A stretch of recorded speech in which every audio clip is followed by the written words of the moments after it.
Celebrity MasterChef in its finals week. Every time our 3 finalists walk in this kitchen, they have to impress you and I. And today they have got a massive challenge in front of them.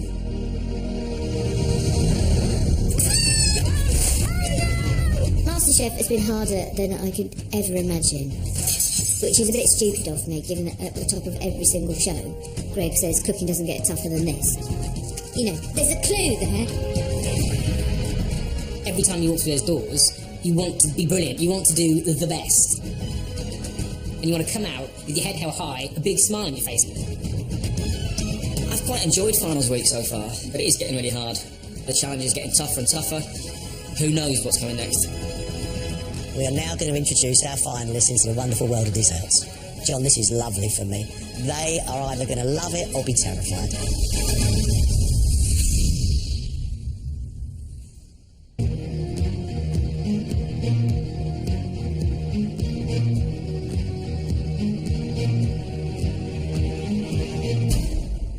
Welcome back. Today for you three, we have one of the most difficult disciplines of any kitchen. Today is all about pastry. You are about to get a masterclass of a lifetime. We have one of the best pastry chefs, maybe the best I've ever met. Ladies and gentlemen, Claire Clark.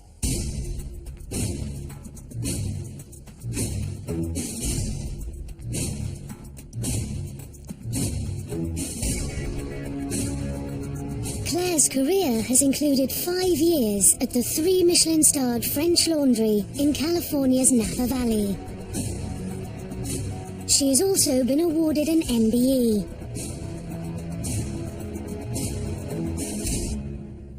Today, I have chosen you one of the hardest pastry challenges. You're going to be making a 2-tier chocolate celebration cake. Let's get cracking.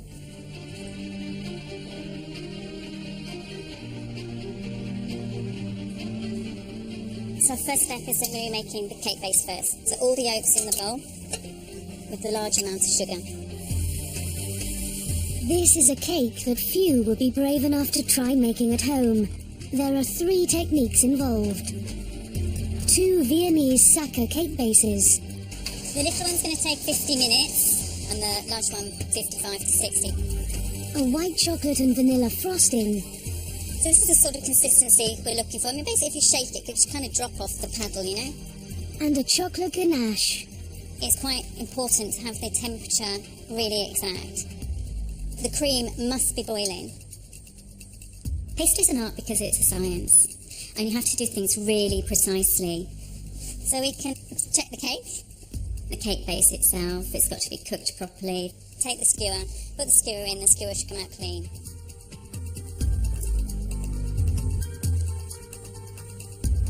If it's not cooked properly, they're not going to be able to cut it and slice it. So now we're going to slice the cakes to make your layers. What? We're going to start to cut it into 3 now. Oh. Don't take the knife out.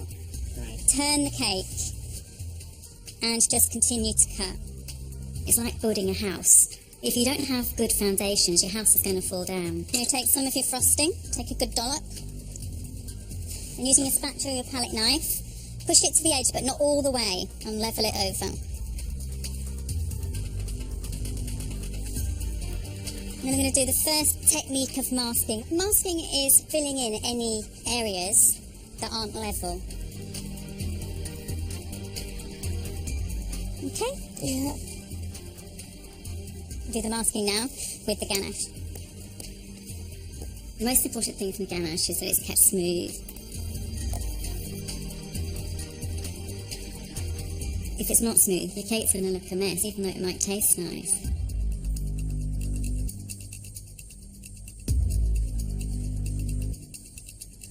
So you can see what the masking is doing? This is the chocolate glaçage, the chocolate glaze over the top. So I'm going to put that over a bain-marie. Everything's temperature controlled. The glaçage has got to be the right consistency, so if it's too hot, it's going to start to melt the ganache underneath it. If it's too cold, it's going to run off. So now we're ready for the finale, the decorating.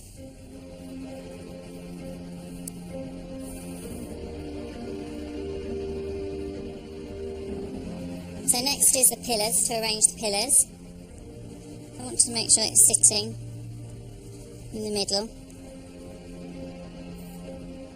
Right to the final moment when you put your last rose or your last leaf onto the cake. That is going to be the moment when they can step back and take a deep sigh, I should think. Okay, that's impressive.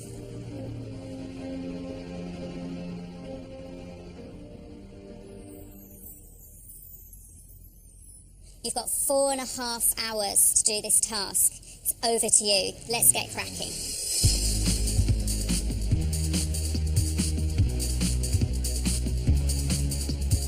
This is an incredibly intimidating challenge. One slip up and you'll ruin the whole thing.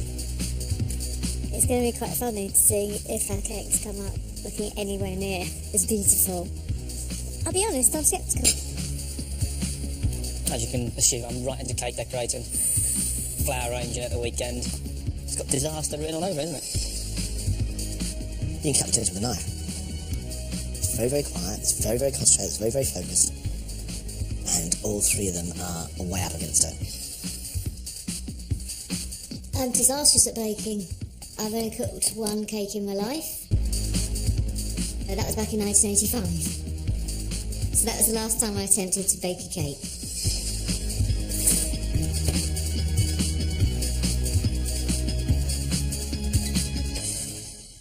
Emma, have you ever made anything as complicated as this before? No, never. It's exciting, isn't it? How close to Claire's example do you think you're going to get? It'll be a fair approximation of Claire's cake. I'm quite frightened of cutting the big cake into 3. I think that's going to be a challenge.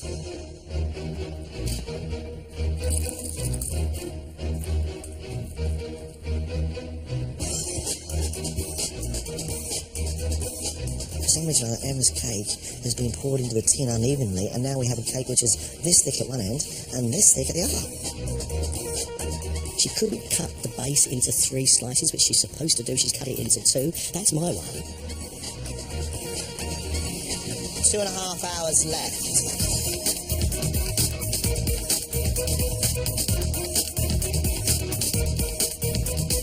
Yay!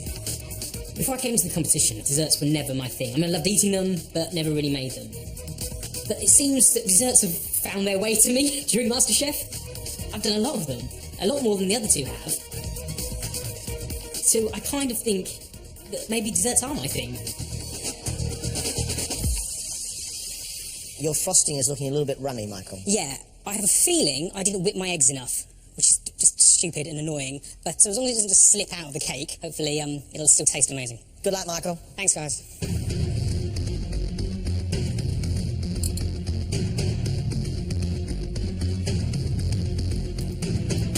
The task is so enormous, it actually looks to me as though Michael is suffocating in his enormity.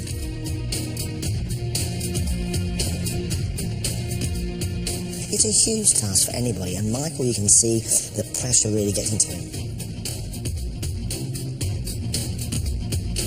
Halfway! Halfway!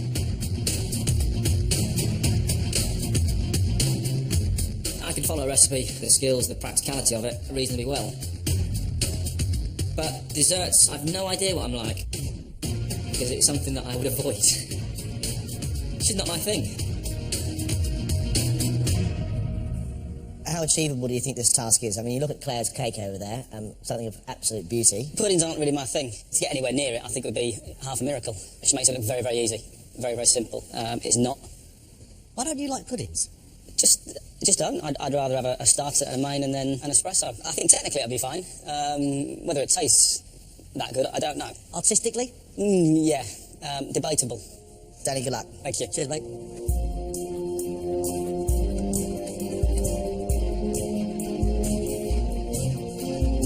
I know that Danny has got precision in his fingers, but he hasn't got a sweet tooth. He doesn't like desserts. And how is he going to make something beautiful with his heart and soul in it if he really doesn't want to eat the cake? Last 30 minutes to make this beautiful.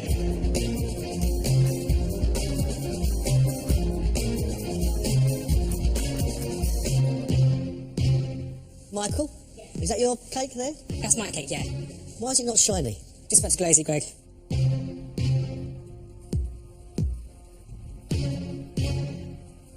Last 10 minutes.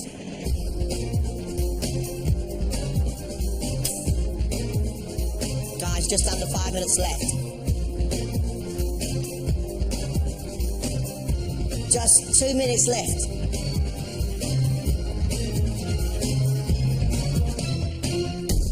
Okay, that's it. Finished.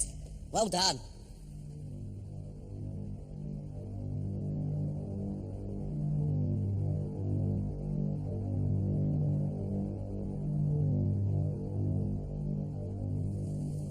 Danny, there's a lot I like about this cake. I love the way you've placed the polka dots on. You know, you thought about balancing the cake out. And I love your rose. Beautiful flat surfaces. It looks fabulous, just apart from this bubbling of the glassage, which is caused by that being too hot and melting the ganache underneath.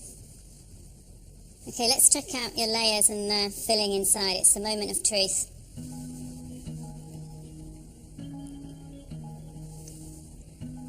Way. Yeah, that's beautiful. Look at that. I'm going to leave it standing up because it's so proud. That's nearly perfect. Really, really good masking. Thank you.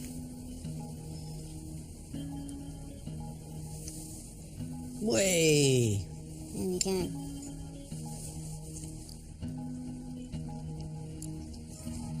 It's good.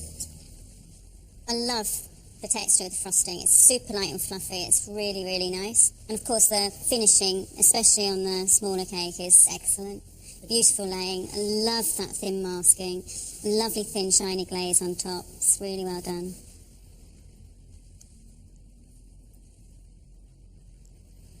That's lovely. That's lovely. Heavenly. Heavenly. For somebody who has never really done cake decorating or worked like this before, this is pretty impressive. I'm really pleased. Almost perfect was the thing. Almost, yet again. Hey, Emma. Well, I think you've done a pretty good cover-up job of your cakes. I'd say they're looking rather beveled rather than straight-edged, but at least they're both beveled. The roses, I just feel they're a little heavy, a little thick and clumsy. You've used your modelling paste wisely. You've actually thought, well, I need to make it look nice, so I'm going to cover it up. And you've done that very successfully. So I am interested to see how that's going to look inside. You can see it's not perfect. There's a thumb mark and a hole in that leaf there.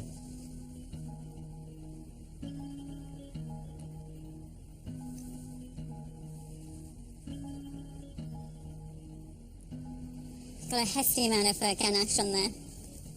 Of course, the other really noticeable thing is that there's only 2 layers instead of 3. It's really hard to get the spoon through because the ganache is so thick.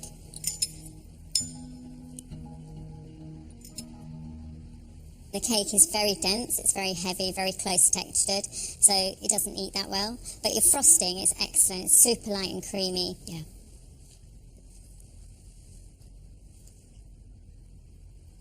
The thickness of the chocolate ganache, you could probably leave a footprint in it. I was struggling to actually get my fork through it. Oh, sorry. It's all right. Thanks, Emma. So my cake was a disaster. The frosting was good, but every single other aspect of the cake was horrendous. Mike, you started so well, then at the end, it got very, very pushed for time for your decoration. I mean, the band along the bottom has got hardly any decoration. Nothing at all here. Having said that, the roses are superb. I mean, really superb. All right.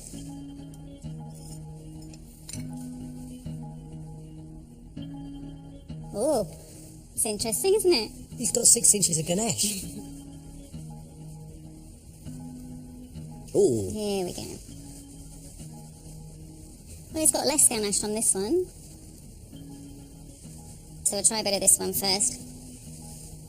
I'm going to squash it all.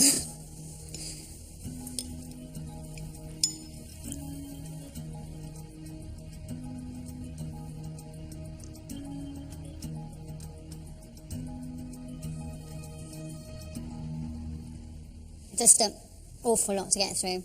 Far too much chocolate, really hard to eat your way through that, so it's quite dense, the ganache. It also makes the cake quite sickly, just because of the amount of ganache on the top.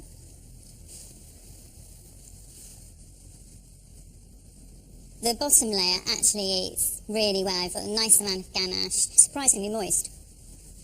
You're right, Michael. You know, I feel a tiny bit disappointed in some ways because it's the final. Because we're at this stage, you want to be producing stuff that puts big smiles on everyone's faces. And I feel that this is a slightly wry smile, this cake. Thanks, Michael. Thank you.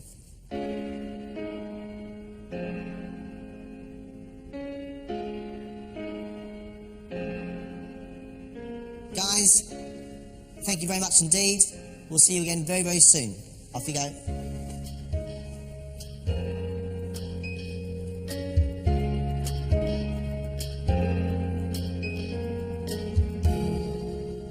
A privilege for our three to have you doing the masterclass, and an honour for us to have you here doing such an extraordinary thing. Thank you very much indeed. Thank you. My pleasure.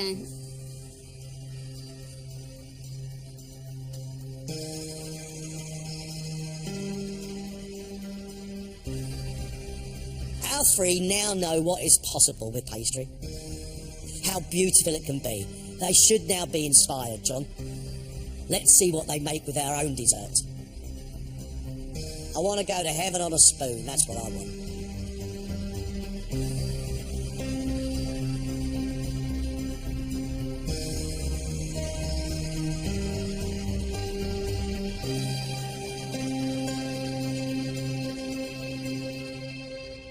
Listen, I love desserts. Give me something beautiful today, and you could be on your way to a MasterChef title. Ladies and gentlemen, your own creation, a dessert of absolute splendour. 2 hours. Let's cook.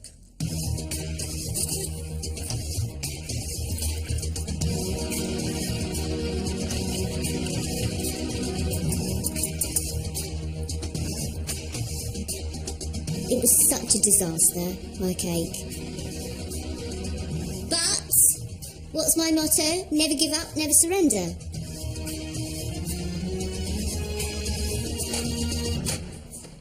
Something delicious. Yes. What are you going to cook for us? I'm going to make for you a raspberry meringue tart with a raspberry coulis and some raspberries that have been soaked in liqueur and a chantilly cream. We believe you cook at your best when you've got a massive big smile on your face and you're Yes. having fun. Yes. Today you're looking very serious. Well, it's because I'm mucked up. I hate mucking up. What for you today are the challenges and the dangerous points of this recipe? I would like the bottom of my phyllo pastry to be really super crisp. I want my raspberry filling to be delicious. But the most important thing for me is that it really delivers on taste. Good luck. Thank you very much.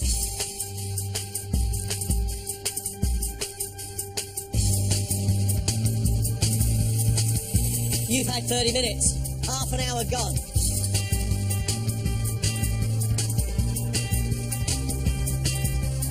I think I surprised myself in the test with Claire making the cakes.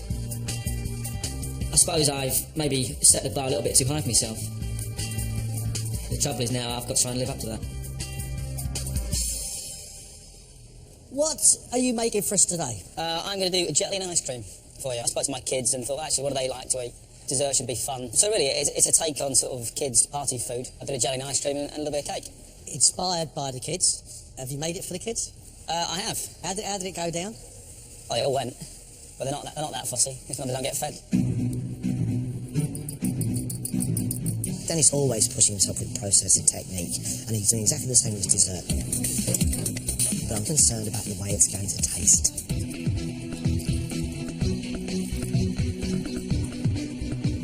Just under 40 minutes left.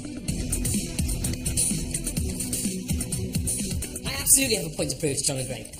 The pressure is totally on for me to deliver. The cake this morning didn't go to plan. This afternoon, my dessert has to be brilliant.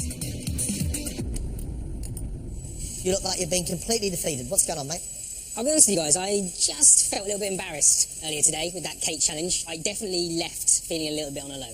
Right, so let's put that to one side. Yeah. Because we know how good your desserts can be and how delicious they are. So tell us about your deliciousness. Today I'm going to be doing for you guys a rhubarb and honeycomb trifle. He's back. He's back in the room. There's some great flavours in this. It's all about layering. There's about 7 different processes that I've got to get right. And of course there's a lot of setting and a lot of mixing and stuff to do. But I don't think I've completely made it impossible for myself. I really want you to do well this round, because me and you, probably the only ones in this room that really, really love puddings. And I really want you to do brilliantly well. Awesome. Thanks, guys.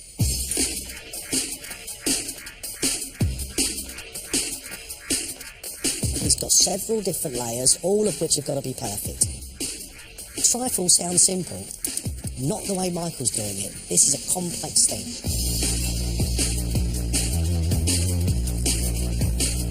Five minutes left.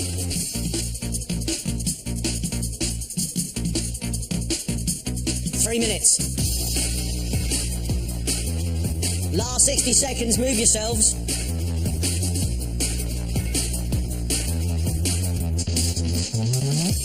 That's it, stop. Time's up.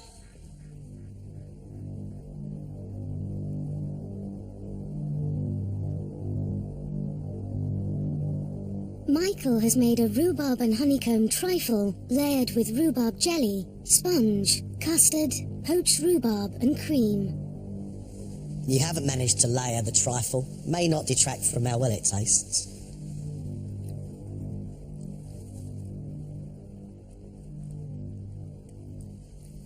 Mark, I really like your flavours. I love the flavour of that wonderful creamy custard in there with the rhubarb and your honeycomb, which is tasting of really delicious honey. But your jelly hasn't set, Michael. And in the bottom of that glass, we have soup. All it needed was that jelly to be set, and it would have been great.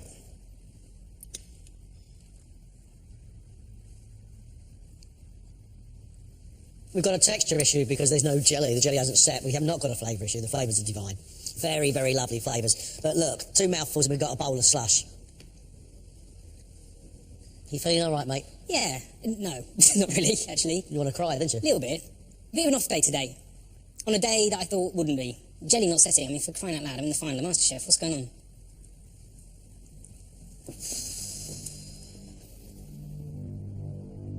Danny has made strawberry jelly with vanilla ice cream, a pistachio cake, a sesame seed twirl, mini meringues, and a strawberry and mint sauce.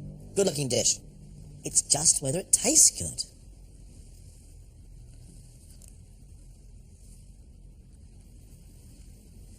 I have one tiny criticism, and that is that there is not enough cake. Besides that, Danny, it is absolutely delicious. It is a really pretty, lovely thing, but give me more cake. It should have been a bit bigger. What you've done here is really skillful. Very skillful. Because there is absolutely nothing wrong with the quality of your ice cream, your jelly, your cake, your meringue, your twill. But that much work has got to produce a bigger flavour sensation than strawberry ice cream sugar. That's how I feel. Thanks, Danny. Cheers, thank you. A mixed report from John and Greg. I was happy with it. John was happy with it. I think Greg's just jealous that I've got more hair than him. Emma has made a raspberry meringue tart with liqueur-soaked raspberries, chantilly cream, and raspberry coulis. You created a nice shape and actually quite a pretty little tartlet on the plate there. Well done. Thank you.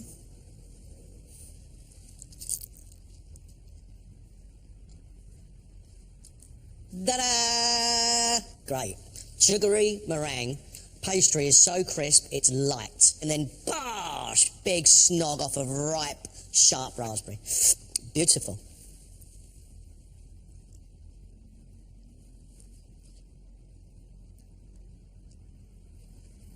I love the coulis and the raspberries. I even like that sort of marshmallow meringue with the whipped cream. I would have loved to really taste the raspberries in the bottom. So like a lemon meringue pie is really sort of sharp and sweet with lemon. Yeah. That, I think, needs to be more sharp and sweet with raspberries. I know that you've battled with yourself today and pastry and desserts. So for you, this is a massive achievement. Well done.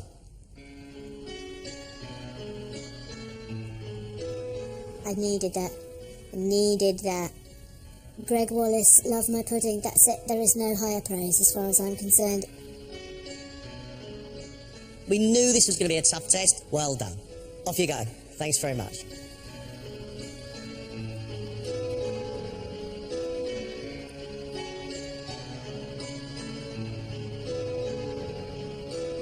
These last two challenges, we've seen our three work very, very hard.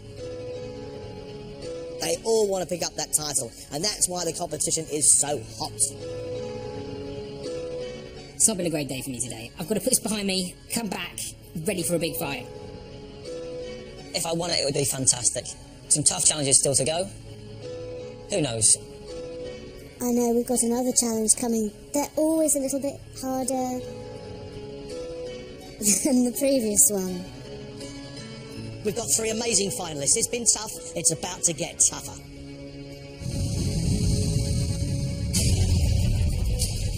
Tomorrow night, the celebrity finalists pay tribute to some of Britain's oldest heroes. With fine dining, you've got to be as precise as possible. It would be a very bad thing if I was seen to be killing heroes. Time is my only enemy. It's going to be very tight. I'm going like the flipping clappers. Faster, please.